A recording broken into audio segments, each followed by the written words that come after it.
Let's explore southern Florida nature along Tamiami Trail. In this video, you'll get to experience nature along Tamiami Trail, which is US 41. Going west from Miami, you'll encounter the Miccosukee Village and several places to take an airboat tour. Then you'll reach Shark Valley. We have a separate video on that if you click here or in the description. Our first stop is going to be Clyde Butcher's Big Cypress Gallery. This place is a fixture on Tamiami Trail. Clyde Butcher is famous for his large format black and white photography nature landscapes. His main subject is Florida nature, although his work has taken him around the world. His wife Nikki creates her art by colorizing black and white photos by hand.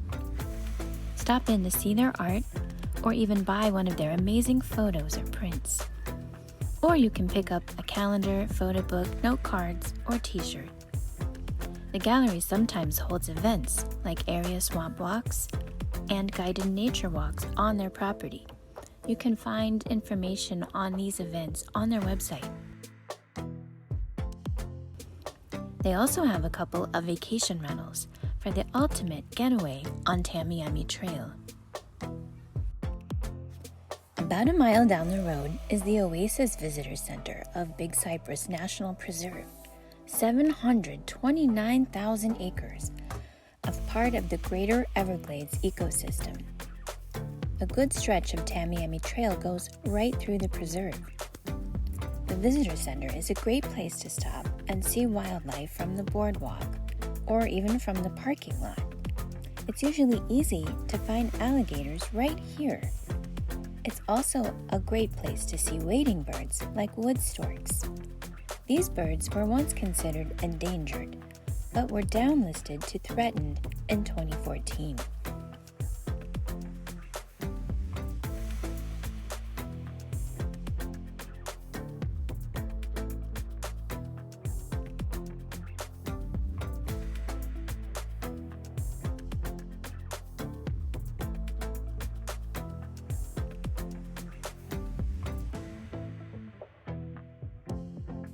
You're bound to see egrets, which are common here. There are 3 species of egrets, and this one is the great egret. You might spot roseate spoonbills in the cypress trees next to the Visitor Center parking lot, like we did. Spoonbills get their pink color from the food they eat, like flamingos do.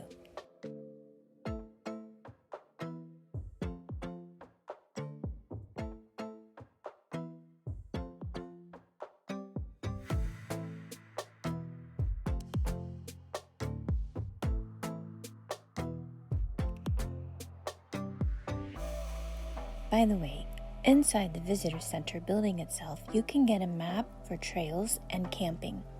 We've camped at Monument Lake Campground and Midway Campground. Away from the city lights, this is a great place for stargazing at night. Big Cypress is designated an International Dark Sky Place.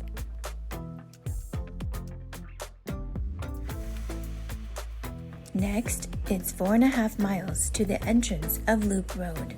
This is a mostly unpaved road that connects with Tamiami Trail in 2 places, making a loop. Once you get off Tamiami Trail and head south on Loop Road, you'll get a taste of how wild Big Cypress National Preserve is. There are trails and places to camp along the 24 miles of Loop Road. But in this video, we're going to show you just our favorite place here, Sweetwater Strand. About 5 miles straight south from Tamiami Trail is this deep cypress strand. Every time we have come here, we've seen wildlife of some kind. So if you want to see birds and gators, make a point to pull off the road and just take it all in. On this trip, we saw some young white ibises in the trees. Great shot! We also saw some curious alligators.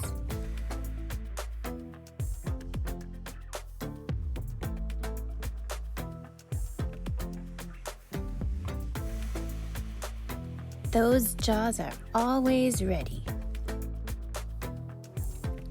Not far away, a great egret is looking for food.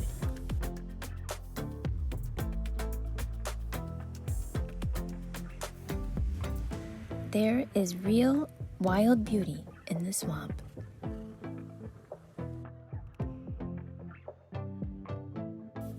Once you're back on Tamiami Trail, it's only 3.5 miles to the next stop, Kirby Storder Park. This is a small picnic area that also has a boardwalk through a cypress swamp.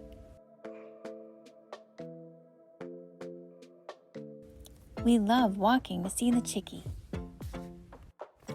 Then we're on to... wait, what's that? I can't believe it! The Everglades skunk ape! The skunk ape headquarters is the place to learn more about the elusive mystery beast. Stop in and see if there have been any recent sightings, or take a nature tour. Behind the headquarters is a campground. Check out their website for details on tours and camping. A mile west, you come across the country's smallest post office. It's real small. 2.5 miles down the road is a place for a fun adventure. Wooten's. Wooten's is just one of several tour spots on Tamiami Trail where you can take an airboat tour. We didn't do that on this trip, but we did see an alligator demonstration.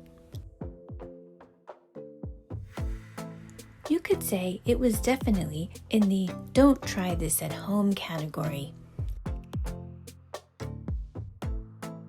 We also took the swamp buggy tour, which was fun and informational. The tour gets you out onto the prairie and into the swamp, both parts of the greater Everglades ecosystem. The well-worn swamp buggy path gives you a chance to see what it's like to be out there in the wild. It's a place that's home to fish, frogs, snakes, wading birds, marsh rabbits, and many other species. All right, those of you that booked the Airbnb, get off the boat right here. Will the Panthers come visit me? Nice.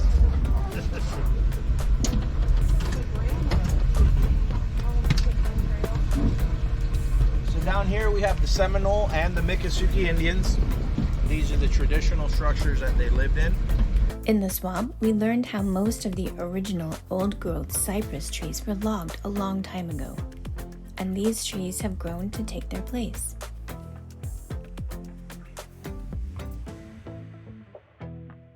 Our guide told us about the history of the area and even pointed out bear tracks.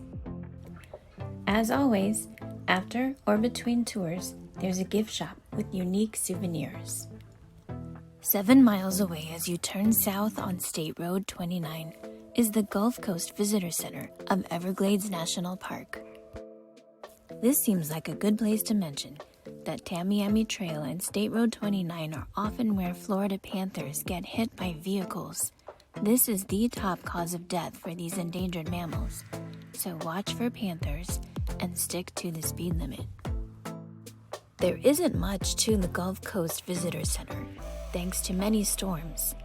And the last time we visited, even the building was gone due to Hurricane Ian. However, you can take a guided boat tour of the bay and the islands that are part of the national park.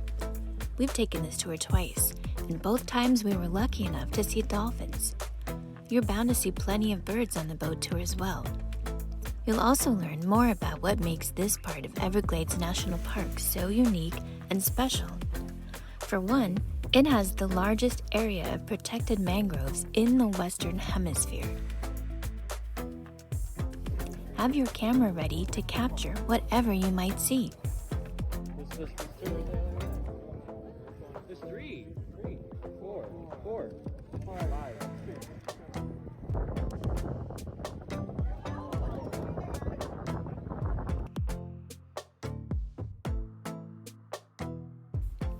By the way, the Gulf Coast Visitor Center is also where you can launch a kayak to explore and even camp on the islands. Talk to a ranger for permits and details. While you're in the area, check out the small town of Everglades City. Now on to Fakahatchee Strand Preserve State Park. This state park is bigger than it looks. It borders Everglades National Park, Big Cypress National Preserve, Florida Panther National Wildlife Refuge, Picayune Strand State Forest, Rookery Bay National Estuarine Research Reserve, that's a mouthful, and 10,000 Islands National Wildlife Refuge. More about that last one soon. The portion of the park we wanted to highlight in this video is the Big Cypress Bend Boardwalk right on Tamiami Trail.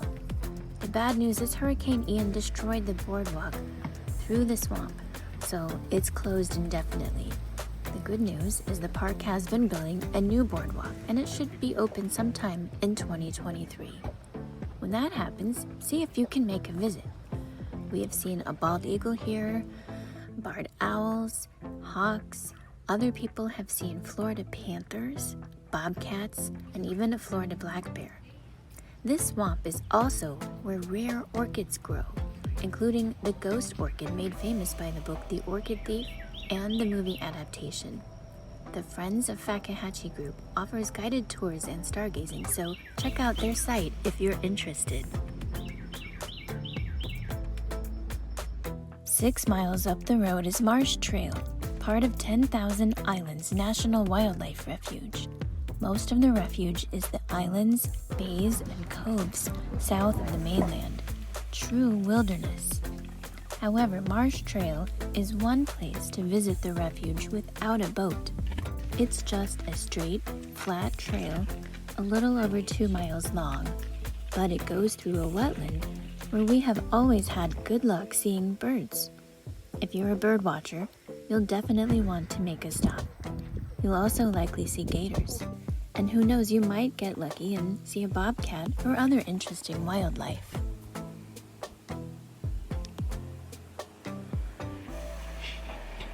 Less than 5 minutes away is Collier Seminole State Park. Like some other stops here, it was hit hard by Hurricane Ian, and it was closed when we visited. When it opens, you can camp here and paddle a canoe or kayak. Around the corner from the state park entrance is San Marco Road, which takes you to our last stop, the small town of Goodland. Why? We found this little park that's in the perfect location to launch a kayak into the 10,000 Islands area. You have to carry your paddlecraft and gear from the parking lot, but the floating dock has rollers that help you launch. We've paddled in lots of places and hadn't seen this kind of launch before.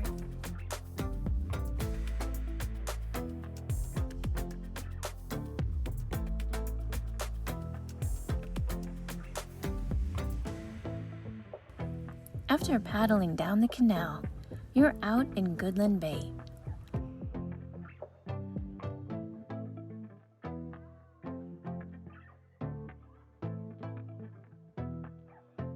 Right away, we had a lot of motorized watercraft traffic to deal with.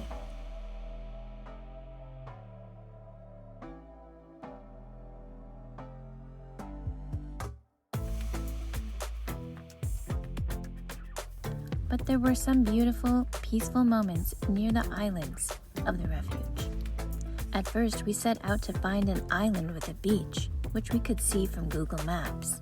But we wondered if maybe the beaches had eroded after Hurricane Ian. So we set our sights on finding a dolphin. We did see one. There's a dolphin! Come back, dolphin! Come back, dolphin! There he is.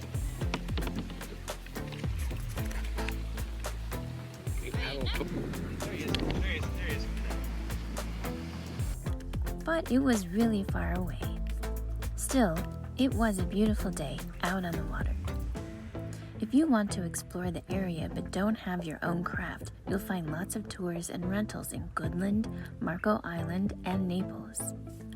Hope you enjoyed this video. Please click here to see more of our Everglades area videos.